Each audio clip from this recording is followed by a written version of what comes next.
오늘은요 두 구절인데요.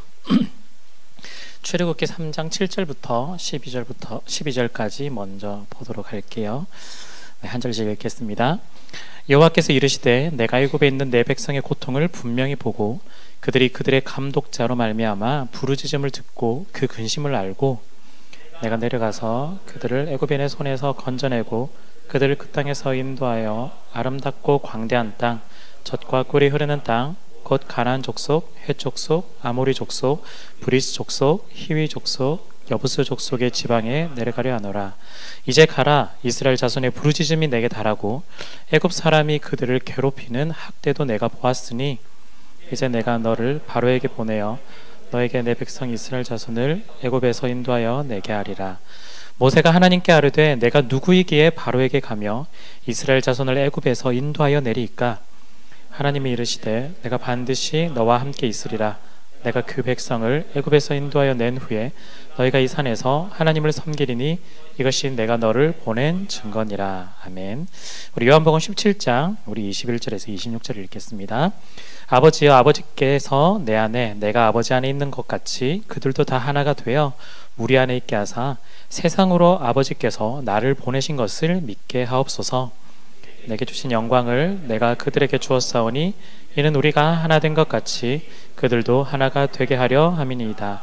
곧 내가 그들 안에 있고 아버지께서 내 안에 계시어 그들로 온전함을 이루어 하나가 되게 하려 함은 아버지께서 나를 보내신 것과 또 나를 사랑하심 같이 그들도 사랑하신 것을 세상으로 알게 하려 함이로소이다. 아버지여, 내게 주신 자도 나 있는 곳에 나와 함께 있어 아버지께서 창세전부터 나를 사랑하심으로 내게 주신 나의 영광을 그들로 보게 하시기를 원하옵나이다. 의로우신 아버지여, 세상이 아버지를 알지 못하여도 나는 아버지를 알았사옵고 그들도 아버지께서 나를 보내신 줄 알았사옵나이다.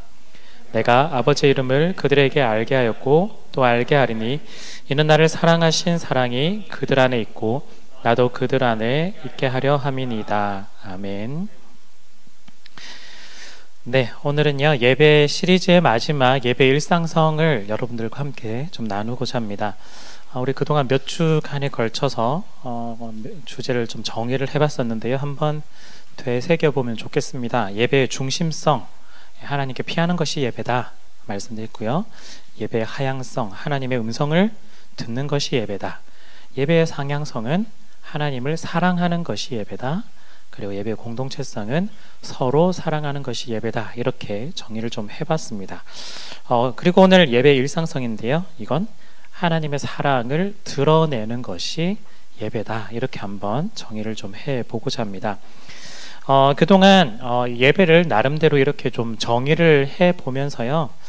여러분들이 그동안 생각하셨던 이 예배보다 조금 더 크고 조금 더 넓고 조금 더 많은 것이 알고 보면 예배에 좀 담겨 있다라는 걸 좀 알게 되셨을 겁니다. 그 말은 그냥 교회 와서 예배 드리는 것만으로, 이 시간에 앉아 있는 것만으로 우리가 모든 것을 다 채울 수 없다라는 거죠. 완전하지가 않습니다. 즉 그래서 우리는 하나님을 계속해서 더 신뢰해야 되고요, 더 모든 것들을 맡겨 드려야 됩니다. 그런 면에서 하나님께 피해야 되고요, 하나님의 음성을 들으려고 노력을 해야 되고, 더 하나님을 사랑하고 옆에 있는 지체를 사랑해야 됩니다. 알고 보니 우리가 평상시 이런 걸 해야 된다라고 느꼈던 이 모든 것들이 우리 모두의 예배라고 이야기할 수 있는 거죠. 그런 점에서요, 사실은 우리가 예배라고 할 때 더 많은 것들을 해야 됩니다. 더 많은 것들을 해야 돼요. 즉 어떤 거라면요, 그동안 형식적인 면에서 형식 이거 하나만 지키면 잘 되지 않을까 라고 생각했던 거에서 플러스 우리가 잃어버렸던 본질들을 더 잘 채우려고 해야 하고요. 그리고 여러분들에게 주어진 것들보다 더 많은 것들을 좀 더 고민하고 생각하면서 이 형식과 본질을 좀 적용할 수 있어야 된다라는 겁니다. 어떤 의미냐면요, 이런 거예요. 여러분들께서 만약에 부모님이 좀 부탁을 하거나 시키는 게 있다면요, 그것만 잘하면 보통 된다라고 우리는 생각하는데요. 때로는 부모님의 마음이라든지 부모님의 상황이라든지 이런 것들을 좀 더 우리가 헤아리고 또 마음 깊이 다가간다면 사실은 부탁 이외의 것들도 우리는 훨씬 더 많이 할 수가 있습니다. 우리가 사랑한다면 더 많은 것들을 할 수 있겠죠. 뭐 예를 들어서 그냥 택배 하나만 받아달라 이렇게 말씀하셨는데 때로는 우리가 그날 집에 좀 있게 되면 집안 청소도 할 수도 있고요. 뭐 설거지나 빨래도 할 수도 있고 뭐 나름대로 정리도 해볼 수도 있고 예, 그게 그냥 잘 보여야지 수준이 아니라 우리 부모님을 사랑한다면 상황을 안다면 내가 이렇게 해야지 하면서 마음이 가는 대로 하게 되는 거죠. 그냥 단지 시킨 것만으로 끝나지 않는다라는 거예요. 이게 좀 잘 와닿지 않는다 이러면 뭐 사귀는 사람도 마찬가지겠죠. 시키는 것만 잘한다면 그렇게 매력이 없을 거예요. 어쩌면 생각지도 못한 것들을 마음에 담아서 사랑한다면 더 하나 더 해준다면 우리의 그 마음이 드러날 겁니다. 신앙도 동일합니다. 우리가 예배만 잘 드려야 된다. 하나님께서 시킨 것만 잘한다. 그러면 하나님께서 좋아해 주시겠지. 이게 아니라는 거죠. 우리가 정말 하나님을 사랑한다면 우리가 예배를 잘 드리는 것을 좀 더 넘어설 필요가 있다라는 거예요. 물론 여러분들마다 케이스가 조금씩 다르겠죠. 여러분들의 상황에 따라서 예배로 표현이 되는 경우도 있을 수도 있고 또한 말씀으로 또한 기도로 순종으로 여러 가지 방면으로 하나님의 사랑의 표현들을 더 많이 해나갈 수 있을 겁니다. 이렇게 말하면 너무 주상적이니까 좀 어렵죠. 좀 구체적으로 한 가지 제안을 드리면 이전에도 한번 말씀을 드린 적이 있는데요. 주일 예배에 관련된 부분입니다. 여기서 적어놓은 것처럼 주일에 방점이 찍혀있는 예배냐 아니면 뒤에 예배에 방점이 찍혀있는 주일 예배냐인데요. 여러분들 부탁드리고 싶은 건 일요일이라는 것에 너무 집착하지 않으셨으면 좋겠습니다. 일요일, 주일이라는 것에 집착하지 않으셨으면 좋겠습니다. 이 말은요, 주일을 가볍게 여겨라 절대 그 말 아니에요. 주일 예배 안 나와도 된다 절대 그런 뜻 아닙니다. 이 말은요, 일요일이라는 것 자체가 주일이라는 것 자체가 우상이 되면 안 된다라는 걸 제가 여러분들께 좀 말씀을 드리는데요. 우리는 기본적으로 주일을 굉장히 귀하게 여기고 주일을 지켜나가는 노력해야 됩니다. 그리고 여러분들 지금 잘 지키시는 것처럼 앞으로도 주일을 좀 잘 지켜나가셔야 돼요. 그럼에도 불구하고 이 주일이 일요일이 우상이 되어선 안 된다는 거예요. 그 말은 무슨 말이냐면요, 예배는 언제 드리는 거냐? 주일날 드리는 거 아니야? 이렇게 된다라는 거예요. 저의 딸도 그런데 선생님하고 얘기하면 선생님이 김치도 잘 먹는다고 이렇게 얘기해요. 그런데 막상 집에 오면 김치 안 먹어요. 그러면 왜 김치 안 먹냐면 김치는 어린이집에서 먹는 거야 이렇게 이야기해요. 네, 분위기 파악을 하는 거예요. 눈치가 빠른 거예요. 근데 아이들 대부분이 그래요. 저희 아이만 그런 게 아니고 우리 예배 주일날 교회 와서 드리는 거야. 평일은 안 드려요. 주일이 우상이 되면요, 일요일이 우상이 되면요, 우리가 그런 마음을 가지고 여기 올 가능성이 있어요. 여러분들 월요일부터 토요일까지 나름의 하나님 앞에 예배를 드리고 있나요? 쉽게 대답하지 못하실 수도 있어요. 왜냐하면 예배는 교회 와서 일요일 날 하는 거니까 이게 마음이 우리의 자리 잡고 있는 거예요. 주일을 굉장히 강조했기 때문에 주일이 너무 중요하고 정말 구별돼서 우리가 예배를 드리고 하나님을 만나는 건 너무 중요한데요, 어느 순간 우리에게 있어서 이게 우상이 될 가능성이 있다라는 거예요. 만약에 이 주일날 예배를 빠지면 어떻게 될까요? 물론 처음에 너무 힘들죠. 빠지지 않도록 노력하겠죠. 그럼에도 불구하고 여러분들이 어떤 개인적인 사정들, 특별히 뭐 직장이라든지 여러 가지 환경 속에서 출근해야 되는 것 때문에 여기 빠져야만 되는 그런 순간들이 있을 수도 있습니다. 그러면 여러분들이 빠진 것, 거기서 그 다음 태도는 어떤 태도를, 행동을 취하시나요? 어떻게든, 왜 우리 교회는 저녁 예배가 없나요? 제가 저녁 예배가 있으면 와서 7시라도 와서 예배를 드릴 텐데, 이런 사람도 있으신가요? 예. 생각보다 빠지니까 너무 좋은데? 막 이러면서. 알고 보면요, 우리가 예배는 우리 마음 가운데 일요일, 주일 교회에 와서 하는 게 예배다라고 우리가 지금 생각하고 있는 겁니다. 우리는요, 어쩌면 주일 예배를 하나님께 드렸다기보다는, 죄송합니다만 일요일이라는 우상을 섬기고 있었을 수도 있습니다.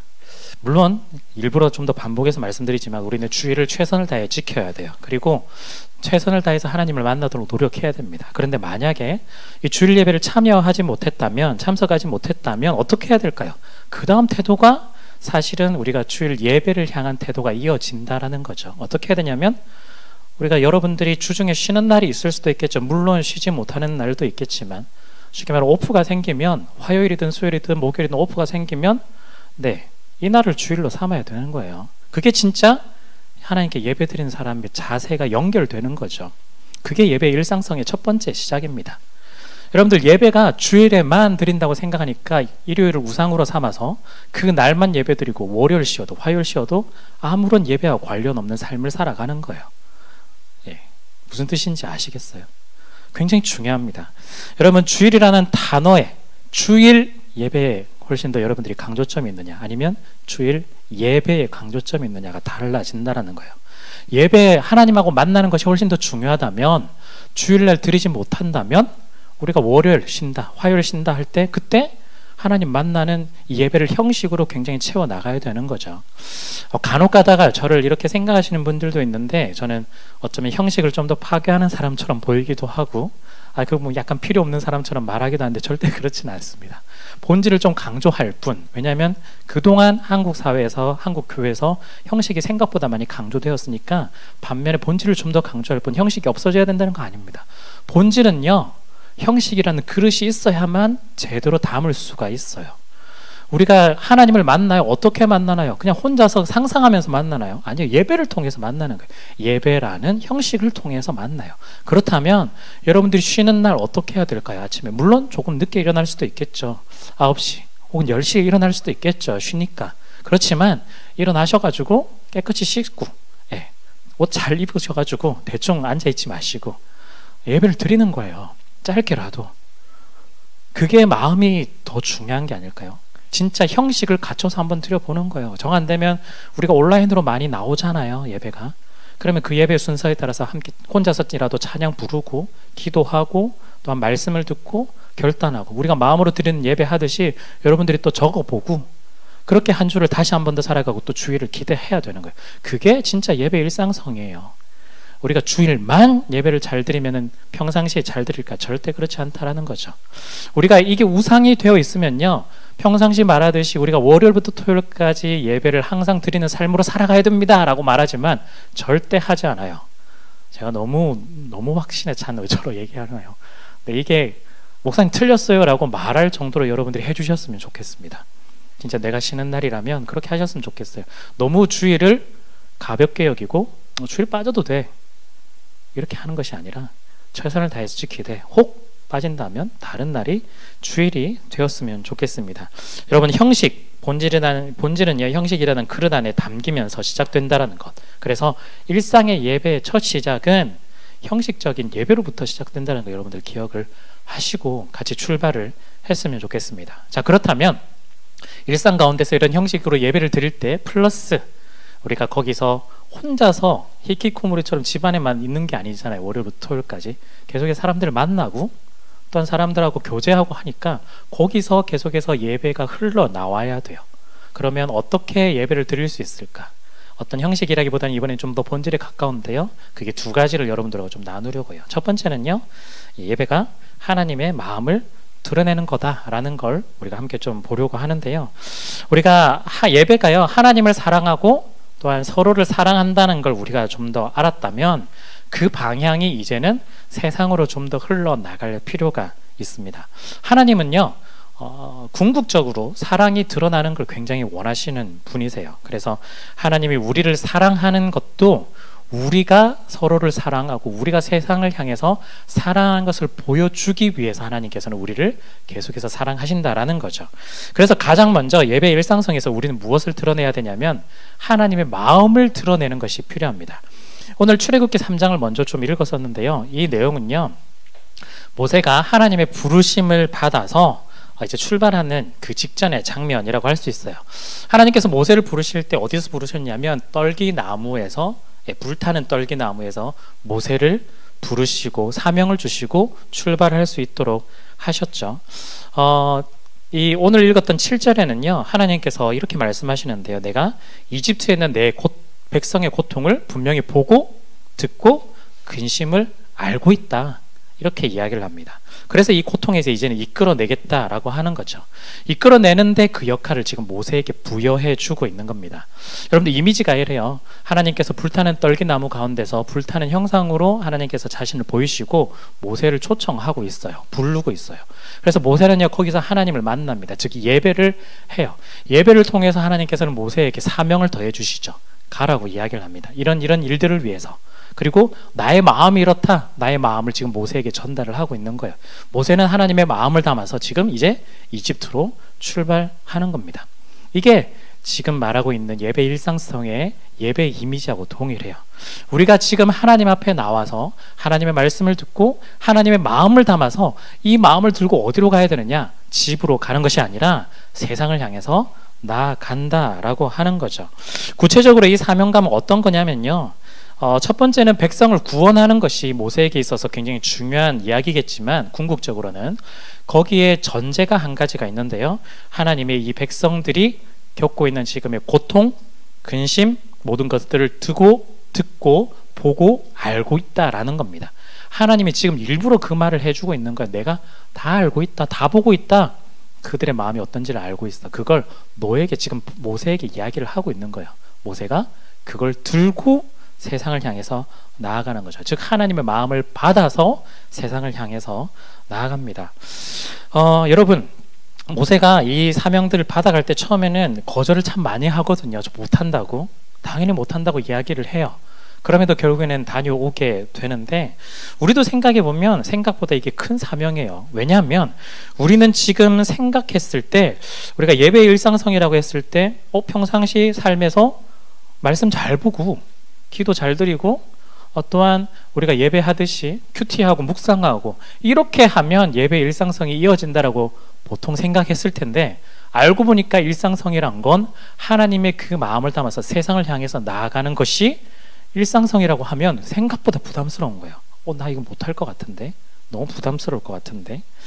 여러분 이게 모세만이 가능한 이야기였을까요? 사실 모세도 우리랑 동일한 사람이거든요. 우리도 충분히 가능하다라는 겁니다.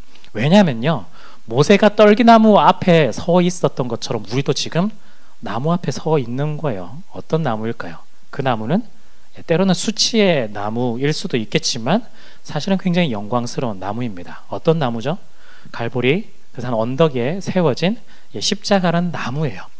이 십자가 모양으로 만들어진 이 나무에 그냥 나무만 덜렁 있는 것이 아니라 불타는 떨기나무의 불꽃으로 하나님께서 자신을 드러낸 것처럼 이 나무 위에 예수님께서 하나님께서 달리셔서 우리 가운데 보여주시는 거죠. 그리고 우리를 그 자리로 지금 초청을 하고 있는 거예요. 우리를 부르시는 거예요.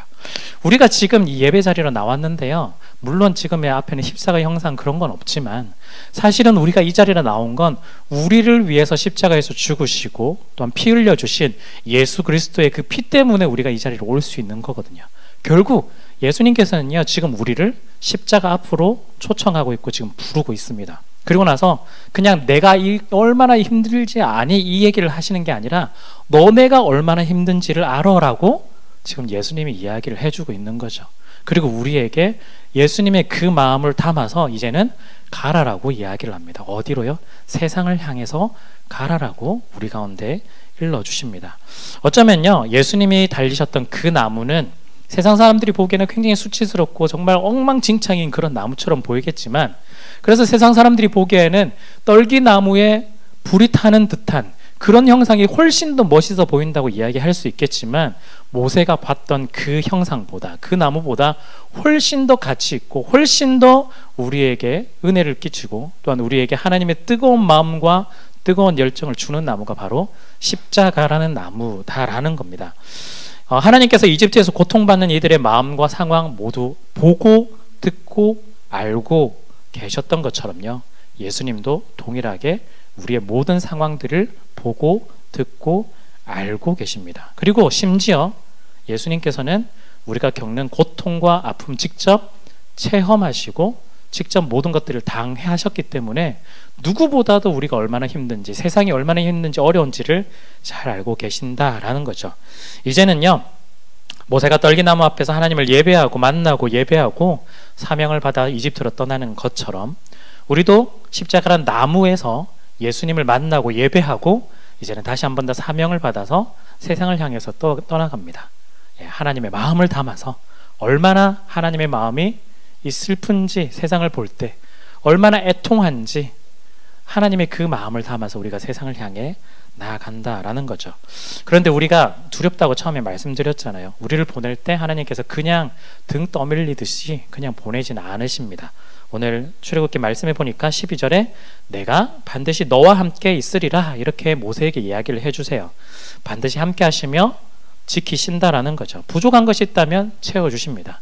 모세가 저 말 잘 못합니다. 아론을 붙여주셨던 것처럼 또한 어떤 능력이 부족합니다. 지팡이를 통해서 여러 가지 이적들을 보여주신 것처럼 계속해서 모세와 함께 하시며 모세가 이 사명들을 감당할 수 있도록 하시죠. 마찬가지입니다. 우리가 우리 스스로를 보기에는 굉장히 아무것도 할 수 없는 존재처럼 보이지만 십자가 앞에 서 있었던 우리는 예수 그리스도께서 함께 하시기 때문에 우리가 당당하게 담대하게 넉넉하게 우리에게 주신 이 사명들 예수 그리스도의 그 마음을 담아서 세상으로 나아가는 일들을 넉넉하게 하실 수 있도록 도와주실 겁니다.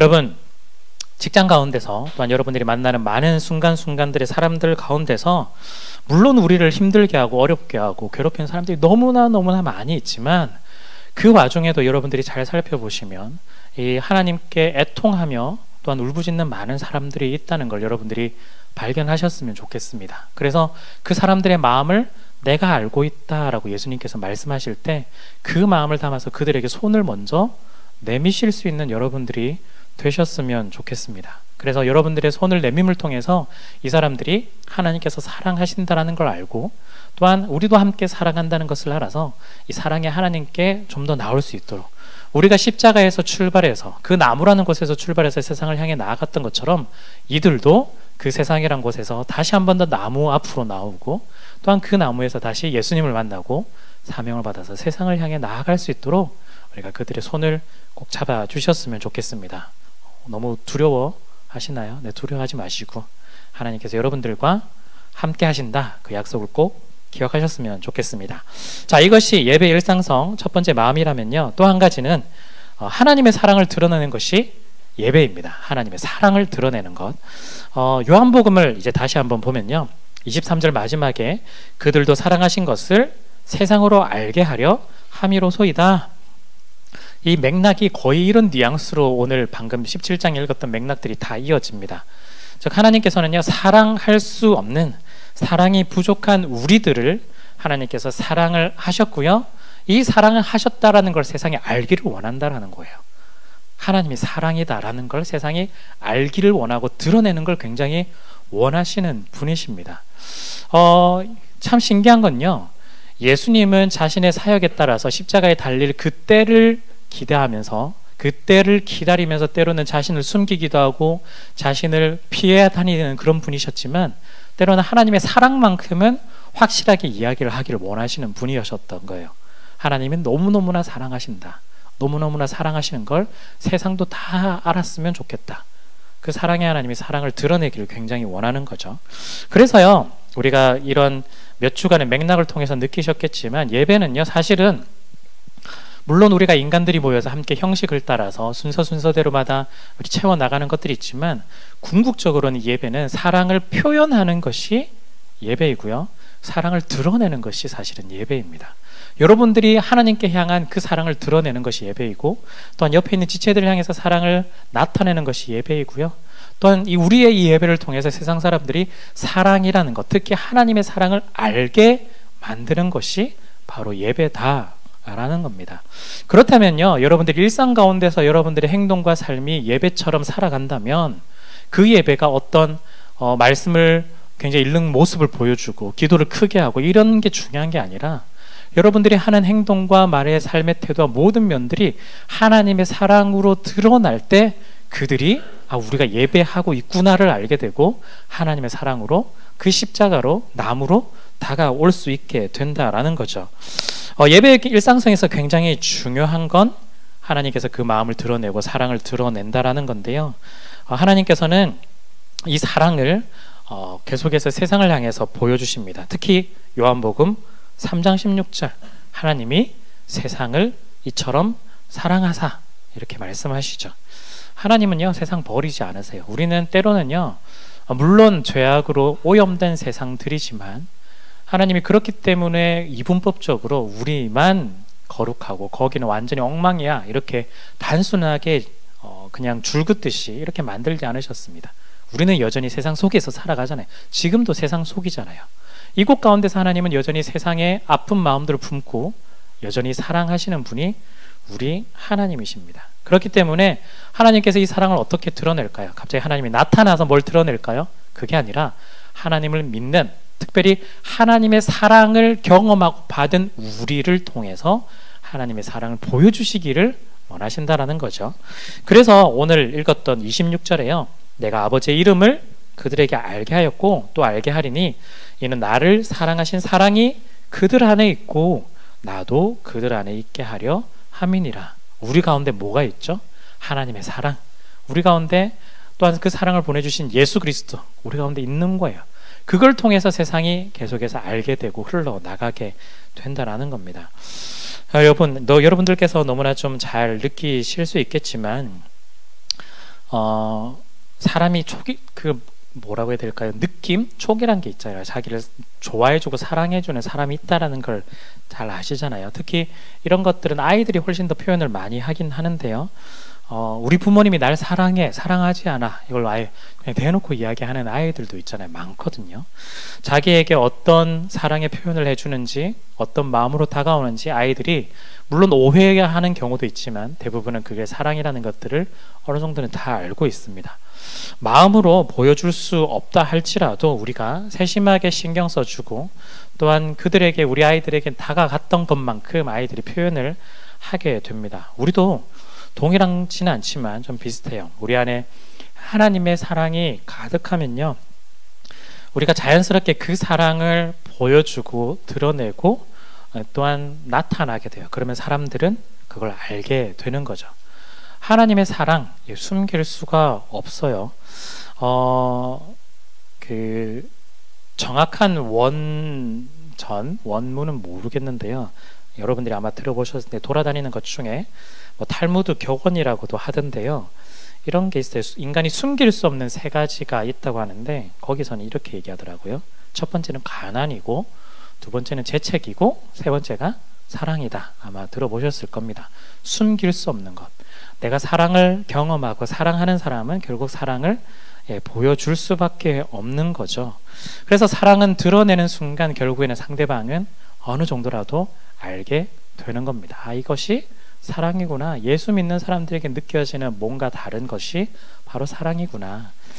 어쩌면요, 여러분들 스스로를 좀 보실 때 그런 거 있죠. 그 교회 다닌다고 참 말하기 좀 애매하고, 내가 기독교인이다, 그리스도인이다 좀 보여주기도 그렇고 되게 부끄러울 때가 굉장히 많이 있습니다. 어떨 때는요, 물론 기독교가 너무나 욕을 먹어서 부끄러운 경우도 굉장히 많이 있는데, 한편으로는 오늘 말씀에 생각해 보면은 부끄러워하는 다른 이유도 분명히 있을 수도 있겠다라는 생각을 했습니다. 왜냐하면 하나님의 사랑이 나에게 좀 확실치 않아서, 때로는 하나님의 사랑을 내가 잘 받아들이지 못하고 있는 것 같아서, 그래서 그 사랑이 이렇게 스며들듯 잘 나오지 않는 거예요.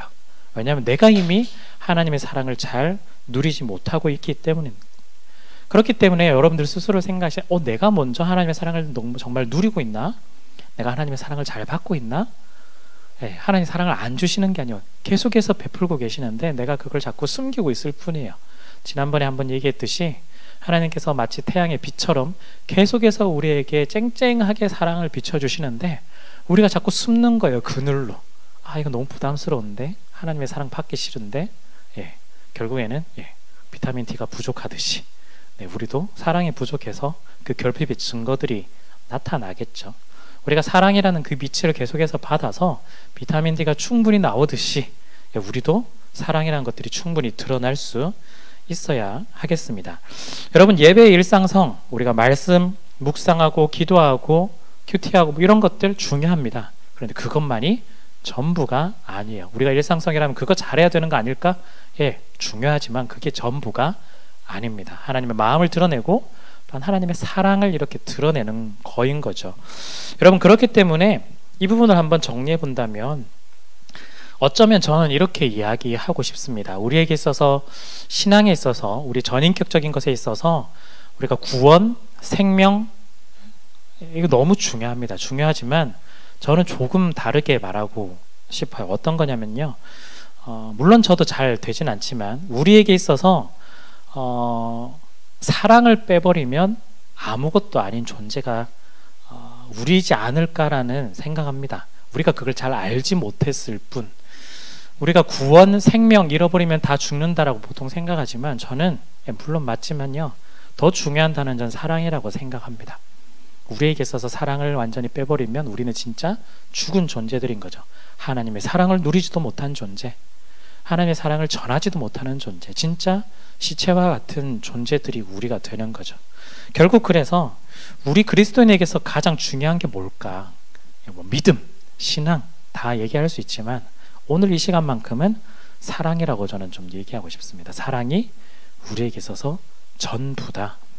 사랑이 여러분들에게 있어서 전부가 되었으면 좋겠습니다. 특히 하나님의 사랑이 여러분들에게 있어서 전부가 되었으면 좋겠습니다. 그래서 이 사랑을 더 많이 누리셨으면 좋겠고요. 그리고 이 사랑이 내가 막 전하지 않아도 자연스럽게 나온다는 걸 여러분들이 아셨으면 좋겠습니다. 마태복음 5, 6, 7장 가면요, 산상수훈에요, 너희는 세상의 빛이다, 너희는 세상의 소금이다, 이렇게 이야기하는 우리가 너무 잘 아는 말씀 있죠. 굉장히 중요한데요, 너희는 세상의 소금이 되어라가 아니에요. become이 아니에요. 빛이 되어라가 아니에요. 그냥 비동사만 써요. 너는 이미 세상의 빛이야. 넌 이미 세상의 소금이야. 우리가 그걸 알지 못했을 뿐이에요. 우리는 이미 그런 존재들이에요. 뭔가를 애쓰면, 사람들한테 뭔가를 열심히 하면은 복음이 전파되고 하나님의 사랑을 알겠지. 그 사람들에게 그렇게 안 하셔도 돼요. 내가 이미 소금이고 내가 이미 빛이고 내가 이미 하나님의 사랑을 받은 존재라는 걸 아는 순간부터 이미 그 삶은 시작되고 예배는 시작되고 예배의 일상성이 시작이 되는 겁니다. 물론 이렇게 제가 말씀드리면 그럼 어떻게 살아야 되는 거지? 라고 질문하실 수 있겠지만, 참 제가 좀 생각해보면 되게 무책임한데요, 그건 여러분들이 알아서 좀 하셔야 될 것 같아요. 죄송합니다. 각자의 케이스에 따라서 알아서 좀 찾아가 보셔야 될 거예요. 어떻게 내가 하나님의 사랑을 정말 누려서 드러낼 수 있을까? 내가 빛이고 소금이라는 것을 깨달을 수 있을까? 자, 한번 말씀을 좀 정리해 보겠습니다. 오늘 예배의 일상성 이야기를 했는데요, 먼저 형식 이야기를 조금 했었어요. 주일을 우상으로 삼는, 일요일은 우상을 삼는 우리가 예배를 하고 있는가? 아니면 정말 진짜 예배를 드리고 싶은 우리들이 되어야 되는가? 한번 질문해 보셨으면 좋겠고, 정말 바라기는 혹시나 주일을 빠지신다면 다른 날이라도 진짜 예배를 잘 드리시고 하루를 보람되게 보내셨으면 좋겠습니다. 그리고 또한 우리 두 가지를 또 예배 일상 속에서 우리가 예배로 드러낼 수 있었는데요, 하나는 하나님의 마음, 특히 세상을 향한 하나님의 마음입니다. 그리고 우리를 향한 하나님의 사랑, 그게 우리가 자연스럽게 나타났으면 좋겠습니다. 그래서 우리가 무엇을 하기보다, 자꾸 무엇이 되려고 하기보다는 하나님의 마음을 담아서 하나님의 사랑이 우리가 자연스럽게 흘러 넘치는, 흘러가서 세상 사람들이 알게 되는 그런 일상을 날마다 사셨으면 좋겠습니다. 그래서 제가 마지막으로 말씀드리고 싶은 건 여러분들이 더 사랑의 관계로 들어가셨으면 좋겠고요, 그것이 곧 진정한 예배를 드리는 아주 첫 시작이라는 걸 여러분들이 깨달으셨으면 좋겠습니다. 그래서 우리 5번에 걸쳐가지고 예배 시리즈를 좀 봤는데요, 물론 예배 시리즈가 어떤 예배 형식에 관련된 것들 이야기를 더 많이 나눌 수 있었다면 좋았겠지만, 우리가 어떤 예배의 근본적인 본질적인 태도를 조금이나마 바꿀 수 있는 이번 5주간이지 않을까 싶습니다. 그래서 예배의 중심성, 하나님께 피하는 것이 예배였습니다. 그리고 예배의 하향성, 하나님의 음성을 진짜 듣는 것이 예배였고요, 상향성, 하나님을 사랑하는 것이 예배였고, 공동체성은 서로 사랑하는 것이 예배였고요, 일상성은 하나님의 사랑을 드러내는 것이 예배였습니다. 그래서 다시 한 번 더 여러분들이 이런 예배자, 사랑의 예배자, 또한 진정한 하나님과의 교제 가운데 있는 그런 예배자가 되셨으면 좋겠습니다. 아멘.